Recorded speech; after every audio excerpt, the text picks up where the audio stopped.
Lynching of Jesse Washington. Published by Wikipedia. Jesse Washington was a 17-year-old African-American farmhand who was lynched in the county seat of Waco, Texas, on May 15, 1916, in what became a well-known example of lynching. Washington was convicted of raping and murdering Lucy Fryer, the wife of his employer in rural Robinson, Texas. He was chained by his neck and dragged out of the county court by observers. He was then paraded through the street, all while being stabbed and beaten, before being held down and castrated. He was then lynched in front of Waco's City Hall. Over 10,000 spectators, including city officials and police, gathered to watch the attack. There was a celebratory atmosphere among the people at the spectacle of the murder, and many children attended during their lunch hour. Members of the mob cut off his fingers and hung him over a bonfire after saturating him with coal oil. He was repeatedly lowered and raised over the fire for about 2 hours. After the fire was extinguished, his charred torso was dragged through the town. A professional photographer took pictures as the event unfolded, providing rare imagery of a lynching in progress. The pictures were printed and sold as postcards in Waco. Although the lynching was supported by many Waco residents, it was condemned by newspapers around the United States. The National Association for the Advancement of Colored People hired Elizabeth Freeman to investigate. She conducted a detailed probe in Waco, despite the reluctance of many residents to speak about the event. Freeman concluded that local residents were generally supportive of Washington's lynching. She also concluded that Washington killed Fryer. After receiving Freeman's report on the lynching, NAACP co-founder and editor W.E.B. Du Bois published an in-depth report featuring photographs of Washington's charred body in the crisis, and the NAACP featured his death in their anti-lynching campaign. Historians have noted that Washington's death helped alter the way lynching was viewed. The widespread negative publicity helped curb public support for the practice. In the 1990s and 2000s, some Waco residents lobbied for a monument to Washington's lynching, but this idea failed to garner wide support in the city. On the centennial of the event in May 2016, the mayor of Waco held a formal ceremony to apologize to Washington's relatives in the African-American community. A historical marker has been installed to memorialize the lynching. Background. In the late 19th and early 20th centuries, thousands of lynchings were committed primarily in the southern United States. Between 1890 and 1920, about 3,000 African Americans who were alleged perpetrators of crimes were killed by lynch mobs.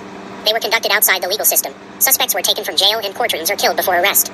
Supporters of lynching justified the practice as a way to assert dominance over African Americans, to whom they attributed a criminal nature. Lynching also provided a sense of solidarity in a culture with changing demographics and power structures. Although lynching was tolerated by much of Southern society, opponents of the practice emerged, including some religious leaders and the nascent National Association for the Advancement of Colored People. In 1916, Waco, Texas was a prosperous city with a population of more than 30,000. After it became associated with crime in the 19th century, community leaders sought to change its reputation, sending delegations across the U.S. to promote it as an idyllic locale.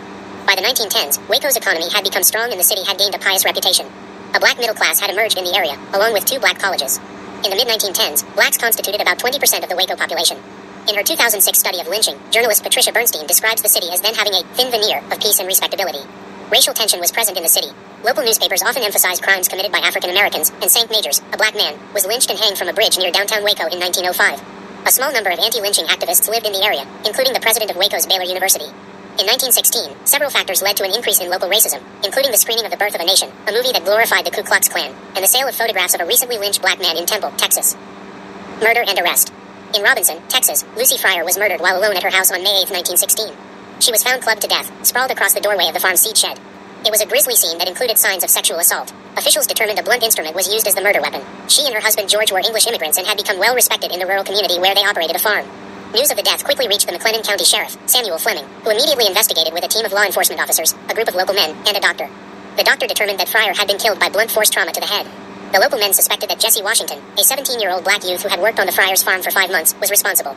One man said that he had seen Washington near the Fryer house a few minutes before Lucy's body was discovered. That night, sheriff's deputies traveled to Washington's home, finding him in front of the house wearing blood-stained overalls. He said the stains were from a nosebleed. Jesse, his brother William, and their parents were taken to nearby Waco to be questioned by the county sheriff's department. Although Jesse's parents and brother were released after a short time, he was held for further interrogation without an attorney or his parents present. His questioners in Waco reported that he denied complicity in Fryer's death, but offered contradictory details about his actions. Rumors spread after Washington's arrest that the youth had been in an altercation with a man a few days before the murder. On May 9th, Sheriff Fleming took Washington to neighboring Hill County to prevent vigilante action. The Hill County Sheriff, Fred Long, questioned Washington with Fleming. Washington eventually told them he had killed Fryer following an argument about her mules and described the murder weapon and its location. Long then brought Washington to Dallas, while Fleming returned to Robinson. Fleming soon reported that he found a bloody hammer where Washington had indicated. In Dallas, Washington dictated and signed a statement that described the rape and murder of Fryer. The confession was published the next day in Waco newspapers. Newspapers sensationalized the murder, describing Fryer's attempts to resist Washington's attack, but the doctor who had examined her body concluded that she was killed before any assault. A lynch mob assembled in Waco that night to search the local jail, but dispersed after failing to find Washington. A local paper praised their effort. That night, a small, private funeral and burial were held for Lucy Fryer.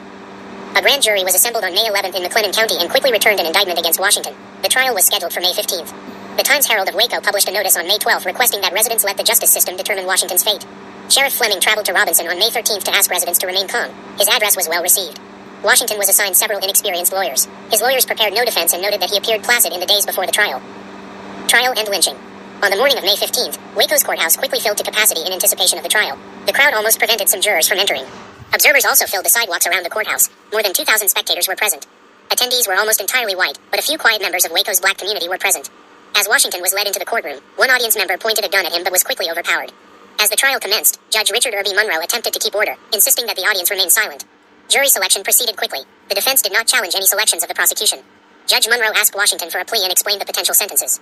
Washington muttered a response, possibly, yes, interpreted by the court as a guilty plea.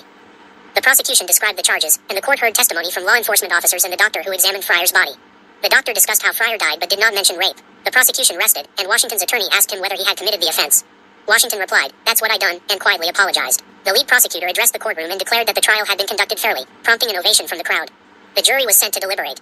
After 4 minutes of deliberation, the jury's foreman announced a guilty verdict and a sentence of death. The trial lasted about 1 hour. Court officers approached Washington to escort him away but were pushed aside by a surge of spectators, who seized Washington and dragged him outside. Washington initially fought back, biting one man, but was soon beaten.